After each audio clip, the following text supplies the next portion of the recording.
Hello, I'm Patrick Farrell, Master of Wine. And I'm Peter Koff, Master of Wine. And we're back. We're back. And we're here with two very good friends. Andre. My name is Min. And we're going to taste wines. Peter and I combined have, we hate to say it, even though we look so young, over 60 years of blind tasting experience. And you guys are new to blind tasting. Yes. Yeah. Not new to wine, but new to blind tasting. It's probably 60 years together Yeah, since together. we've known each other, because we've been blind tasting for a lot longer than that.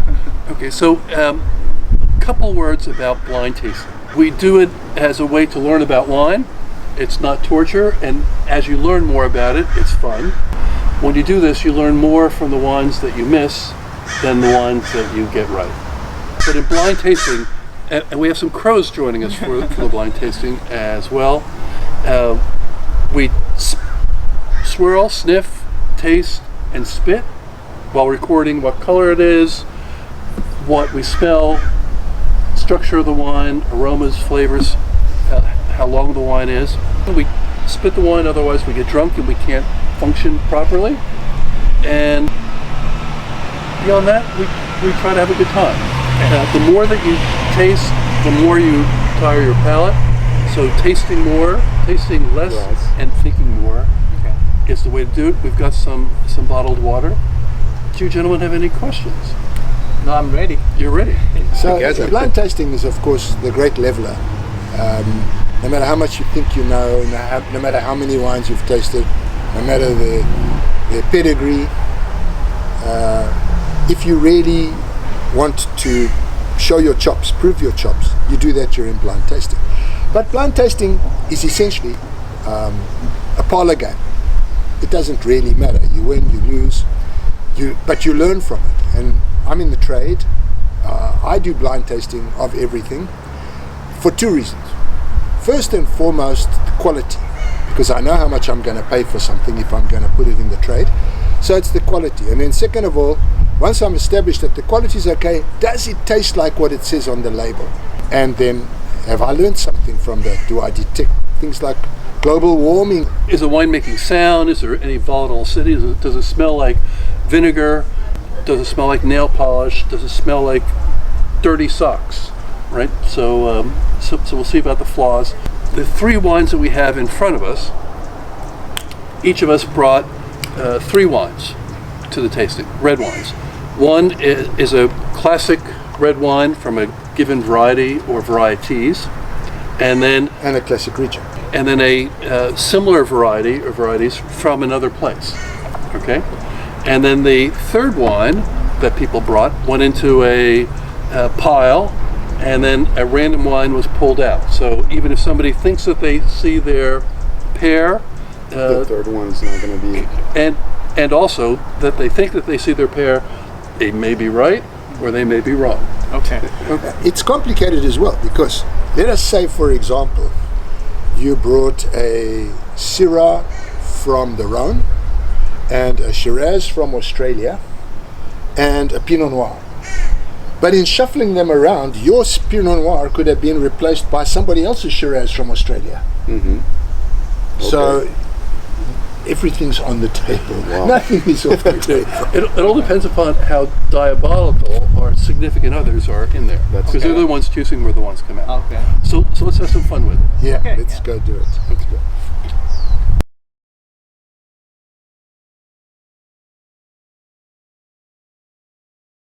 Okay, so we've One last sip, sorry. one last sip. Dun dun dun dun dun dun dun dun dun dun dun dun dun dun dun dun dun dun dun. Can write a dissertation right over there. Okay, so we've tasted through the wines, and blind tasting is very humbling. Yes. Andre, you're I saying agree with you. It's Yeah, hard, it's- but that's how you learn about things, and that you can't bullshit your way through it. Though there are many people in the world of wine who bullshit their way through, but you can't bullshit your way through a blind tasting. That you cannot do. So do you want to go first on this one, or do you want me to go first? You go first. I'm so generous. Okay.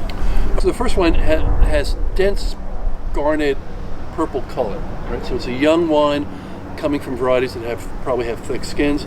I got cassis, cherry, a hint of perfume, some French oak.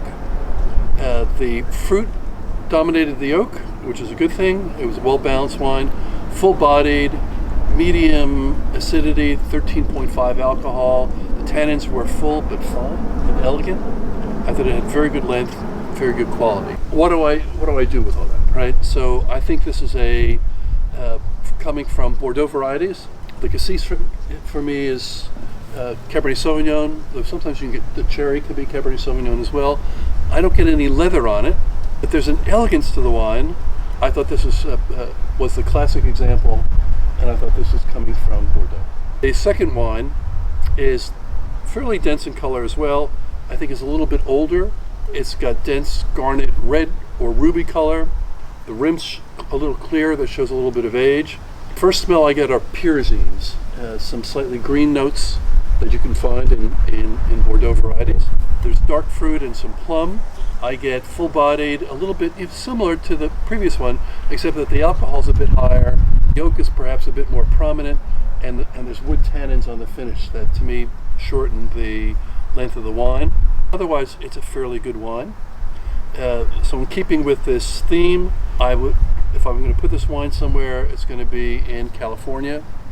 And I thought less so from Napa Valley. If it's from Napa Valley, it's from the floor near the Napa River, or it could be from Santa Barbara County or from the areas around Monterey. And the last wine shows that I think that our spouses are being tough on us, because this wine I also think is coming from Bordeaux varieties. It's a wine with age on it, ruby red in color. It's got a good amount of brick change at the rim and some clearing, and you can see some sediment in the wine.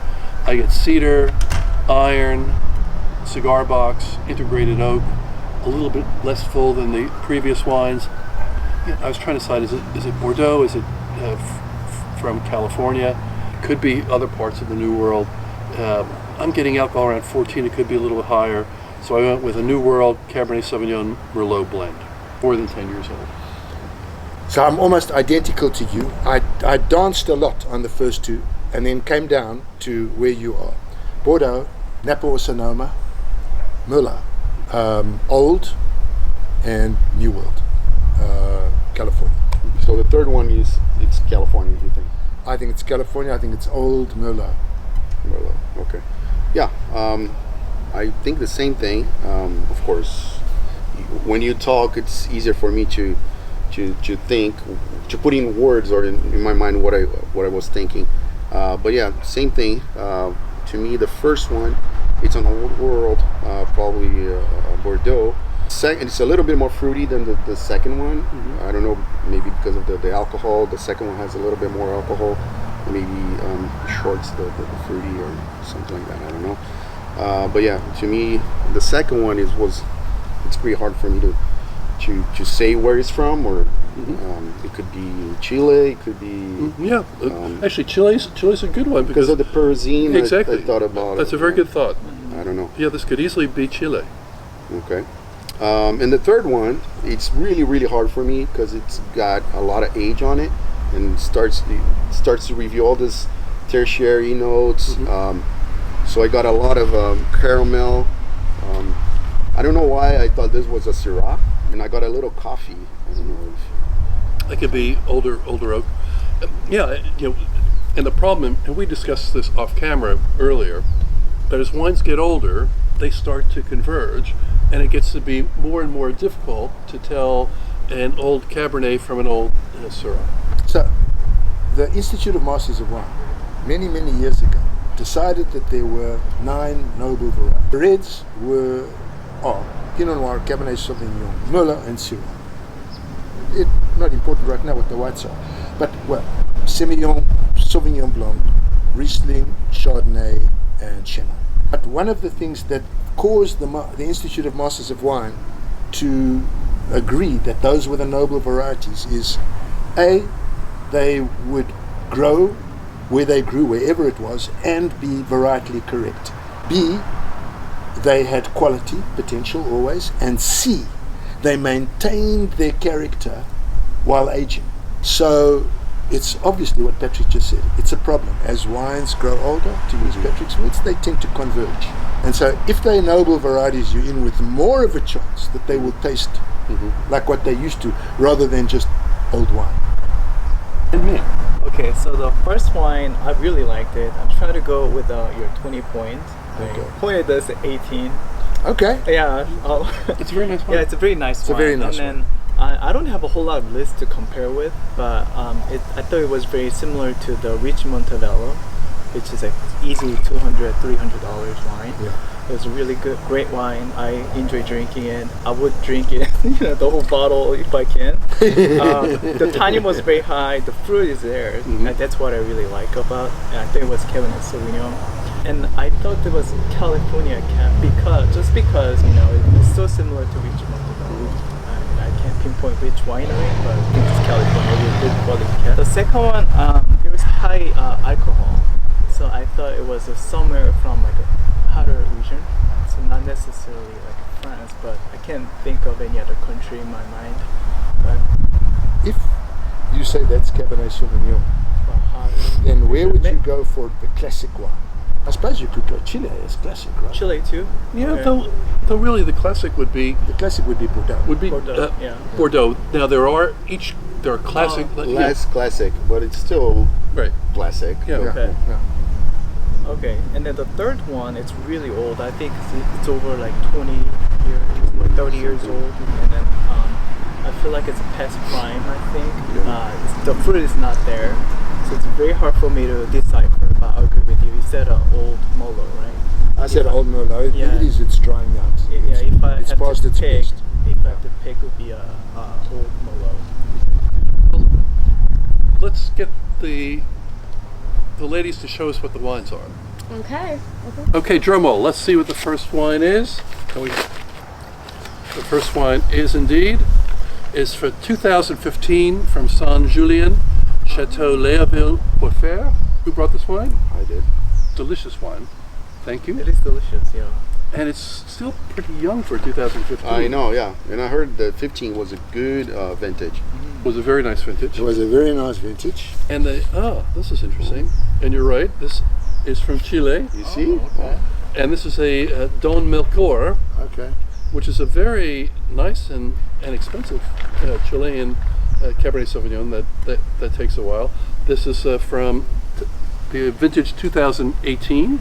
And the third It's still one, really young, right? still really young. This wine's, both these wines have another 10, 15, 20 plus years, is a Merlot from Walla Walla from Washington State. And did you bring this one, Peter? I did. So Peter brought this one. So we got, and we did okay, right? What year is this? 2005. 2005. Okay. Yeah, I think we did really good, right? Yeah. Yeah, almost 20 years. So, yeah. Okay, and so we'll do the next flight.